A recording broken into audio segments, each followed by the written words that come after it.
Hello and welcome to this course, the ultimate Docker guide with interview preparation. So why everyone in IT should learn Docker?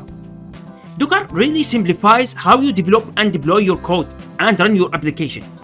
Shipping your application into a container makes deployment and scaling smooth and drives automation. It makes DevOps easy and makes your production environment robust. So, the jobs that you can expect after you become a Docker expert: DevOps engineer, Java developer, software engineer, system administrator, system engineers, senior software engineer, Python developer, network engineer. So, in this course, we will handle a lot of stuff and materials.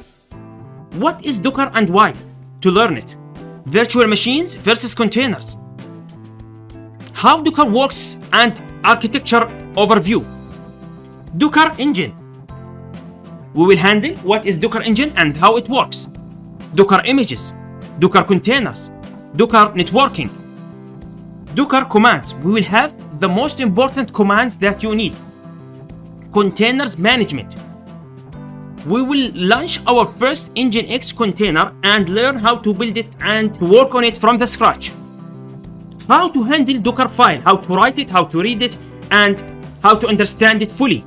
Docker Compose app and Python file. So we will learn how to read and write the Docker Compose YAML file and how to launch it. Finally, we will have an interview preparation. So we will have many questions. It will be a question and answer style. I will ask you this question, I will give you some time to answer it, and then you will compare your answers with the ideal answer. You will estimate yourself, so you will be ready and you will have a confidence in the interview. So what are you waiting? Enroll now. And we have a 30 days money back guarantee. No worries at all. And I guarantee you there is a job guarantee after taking and following my steps here in this course. I'm pretty sure you are excited. I will see you there.